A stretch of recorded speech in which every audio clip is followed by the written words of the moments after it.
Welcome to Scrappin with Sheri and project recipe number 38.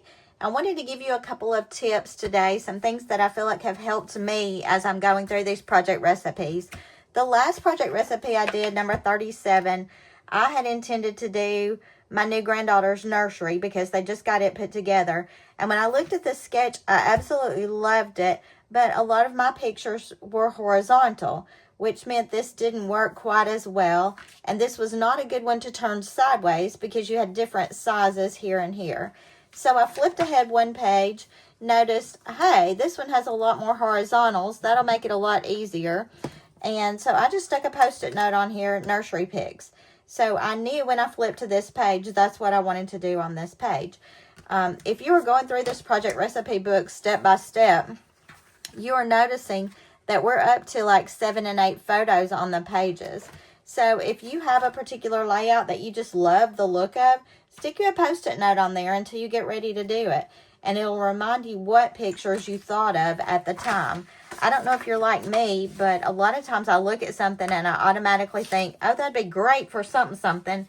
And then later I can't remember that. Post-it notes are my very best friend for those kinds of situations. Now, in looking at this project recipe, they have used 2 different colors for a background. They've used the same thing for these 2 strips here, and then a coordinating color, probably a cardstock here. I haven't flipped the page yet, but I'm using pieces from the Little Lamb Girl collection, and because I want it all to match, I'm going to be doing my layout looking the same, but in a very different way. So what they've got are the 2 different backgrounds. Well, I'm using both of these for the same background. I do tend to like my backgrounds matchy. I'm using this to be the strips here and here because I really do like that. And this is going to tie in all of my color collections. So let's just start with those strips. And the strips are 3 by 12. Both of them are the same. And I did look at this paper, and my first thought is it's not very directional, but I do think that these little twigs go up for the most part. So I am watching the direction. I'm going to turn that sideways and cut it, and cut my 2 3-inch pieces for that. So those 2 strips will be cut. And then if you notice, there is a whole nother piece of paper where they've cut all these little blocks. They've cut a couple of stripes that are nice here. And I think I'll go ahead and cut those out of this. Those are 1/4-inch stripes. So I'm just going to go to the edge of my gray mat and cut those 2 little stripes. And you can see, I just pick and choose which pieces of the recipe I really want to use for my pages. So those are my 2 little stripes. They've used a border punch on this, but I'm going to use a sticker for that. We've got mats here. But the only other main thing I need to do is to cut my little squares and the little banners. And those little banners stick out here and here. So for my squares to go in the middle, here's what I wanted to do. In keeping with the colors of the collection, I really want it to be this on this. And maybe some of these alternated. So what I'm going to do is take this piece of paper, use my square punch, because they are 1 3/4-inch squares. And let's see how many of those we need. 1, 2, 3, 4, 5. So we're going to need 10 of those total. Is that right? That seems wrong. Yep. So we need 10 total. And I'm going to cut them first out of the green. And you'll see what I'm going to do with that. So let's cut 5 to start with.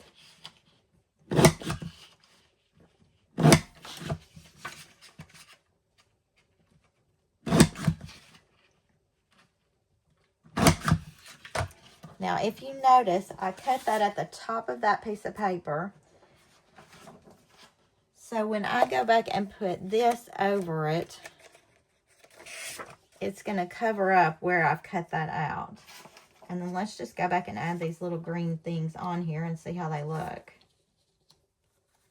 Yeah. I could have used cardstock for that, but I felt like the cardstock would stand out way too much, and I wanted it to be a really soft look. And by using the same paper that I'm using for my background, I create that soft monochromatic look. Now, you can see I'm just adding my tape in these little crevices here. And then I'm going to stick this one onto that. And we've effectively covered up all those holes we just made once I get it straight. And that was the goal. So think about different ways you can use the paper that you're using rather than going to a new sheet if you don't have to go to a new sheet. Now let me just look at my sketch one more time. I think we can move the trimmer out of the way for a minute and flip my sketch. So they have used alternating colors there. I'm not so tied into that that's a problem for me. And they just line straight up. So I'm just going to pop my tape on them. I'm not worried necessarily about taping down all the little corners and everything because these will go in an album pretty quickly. They will be page protected pretty quickly. But if you're not putting them in an album right away, you may want to hit those corners. And I'm just lining them up corner to corner pretty much. Trying to kind of keep my spacing top to bottom somewhat evenish. I could do this with the 0 centering ruler, but I feel like once I add on my little sticker border, that's not going to matter. I am finding that this is going off the edge too much, so I'm going to pull those back in a little. And you know, I tell y'all sometimes start from the outside and work your way in. I should practice what I'm preaching today.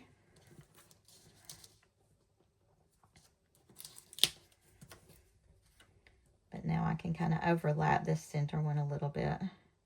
All right, and let me go ahead and grab my sticker while I'm doing this because the other side is going to end up looking the same except upside down. So let's wind that sticker around, stick it on my hand. And when you see the pictures of Baby's Nursery, you'll understand why I chose this particular collection. This is an old collection.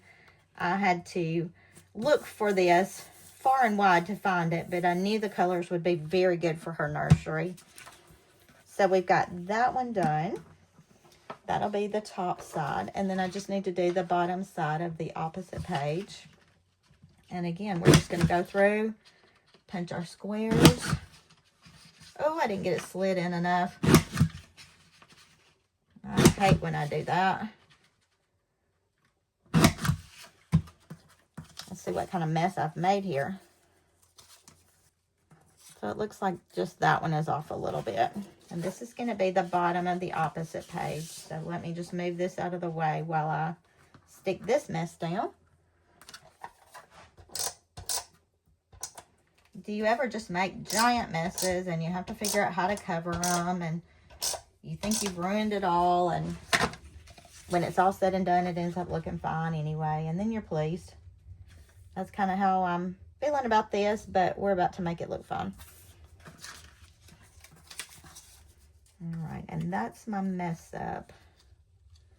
But I think once I stick it, we're probably going to cover it with the strip anyway, with the sticker strip. And let's just go ahead and pop all these with some tape. Now, I know when you look at these recipes, you just wonder how I even come to these ideas, because mine look like the recipes, but I do them very unconventionally. And I just want you to know that so much of that comes with practice. I just do this so much that I can pretty immediately look at something and decide what I need, what I don't need, and how to make it work for my pictures. It does help tremendously that I develop my pictures pretty much according to what the sketches show. If I were just having them developed at a regular developer and they were all 4x6, it would make a lot of this harder for me. All right, so we've got the top of that side. We've got the bottom of this side. And when I look at what we're missing, we need to put these two little white strips on. They're going right below those borders. And I'm just going to hit those with my repo tape.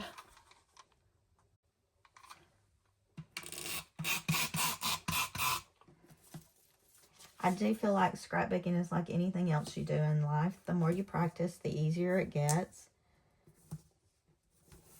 Someone asked me about organization. How do you keep up with what you even have? There again, I look at it frequently because I'm scrapbooking frequently. So pretty much as soon as I take a picture or receive a picture from one of my kids, I can glance at it and make a decision about what I want to use. Sometimes I have to look a little harder, particularly if I'm at the end of a collection and I just don't have all the pieces and parts. And I'm trying really hard to use what I've got. But you see me use scraps a whole lot. Isn't that pretty? That is so very soft.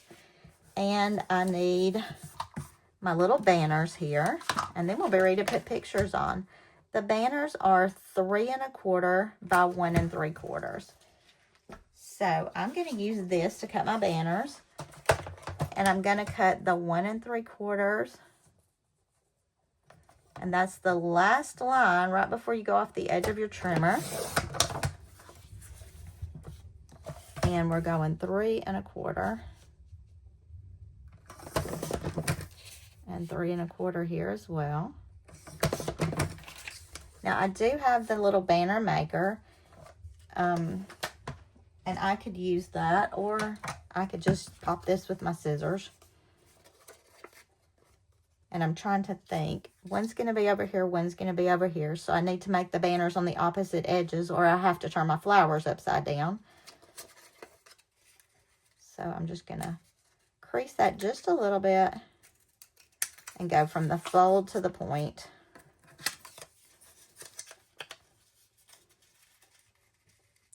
Crease it a little,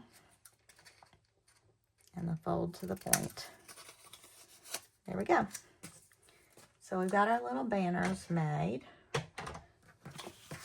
Now let's lay this out and see how beautiful it is. So I used 3 sheets of paper, which is really what they did aside from their backgrounds, but I made my backgrounds serve double duty in that I used the backgrounds for these as well, for these little squares. So let me pull my pictures. And they're kind of developed the same size, except not exactly. I did go a little bit differently on that, but there's my son. He's putting the hardware on that chest that they redid. I think that's beautiful. This chest has belonged to my daughter-in-law since she was in high school or college. I'm not sure which, but they refinished it, redid the hardware, and just made this little nursery so pretty for baby girl. I can't wait till they put her in it. And because these are pictures of my mom working on the bed skirt. We got the bed skirt on here, but you can see it better here. I really wanted a full-size picture up here rather than 2 smaller ones. And so I think I'm going to slide everything down just a little bit to give me room for that one more full-size up there. And in looking at the sketch, this picture is actually halved kind of through the middle. Now I'm going to half it based on where I can get it to look the best. And I want to keep my son's whole body in there. So I'm going to have it right there. And we're just going to go ahead and add these pictures on. Now, I'm going to stick this one up on the top first, because that spacing is going to be critical.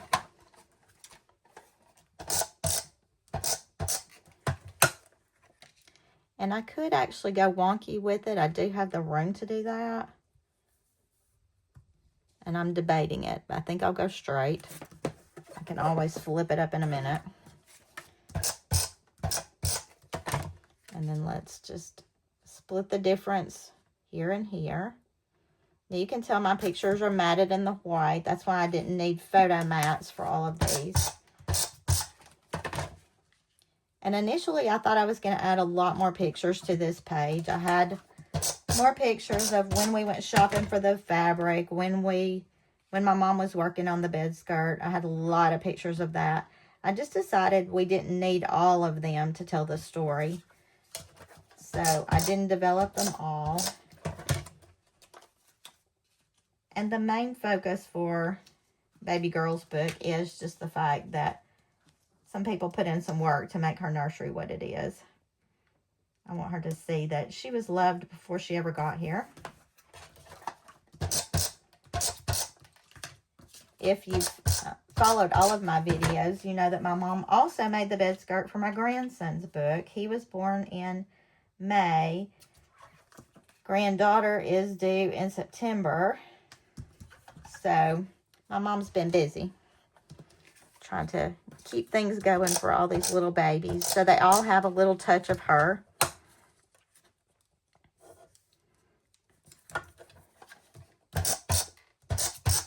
I am going to flip this to the other side real quick just to see if I got these anywhere close to lined up. You can tell this one's a good bit higher, so I'm just going to slide it down a touch. Now, again, they're all the way across the page from each other. Nobody's ever going to notice how they're lined up, but I did want them to be somewhat close. So in doing this, the way I did it, the initial sketch shows journaling right here, and I could do that, but I had also pulled a journal card from that collection, and I'm thinking I may put it right there. I'm not really overlapping anything that matters. This brings in some more of those cute little flowers, but I think I'll put the journal card there and write about all of this stuff, and maybe actually add back in one more picture that I debated on to begin with. Now, this photo was the day that we actually went shopping. We went to Red Robin, and that's why this picture looks so awkward. We wanted the robin in there, and one of the workers in the restaurant took the picture for us. Bless him. That's the day we went shopping and picked out all the fabric to do her bed skirt. And since it was the three of us, I had debated including that one, decided not to because the colors are just really kind of wild, but I mean, it is part of the story. So I will add that. And then I can use that whole big journaling box here to tell the whole story about her nursery. Now, do I love it? Yes. Let me see if there's anything else we needed to add. One thing that they had are all these little circles just kind of spotted here, there, and everywhere. Instead of doing just paper circles, I decided that would be a good place to pull my stickers because there are some cute little stickers. This one says, this is love. I like that. And I think I want to add that one here. And I'm going to use a foam square. You know me. That'll cover up some of that extra ceiling roof there. I can pull this little gray one and add it. But there are several cutesy little stickers I can add here. And they don't all have to be exactly where the sketch shows. So don't get all locked into that you have to do it exactly the same way.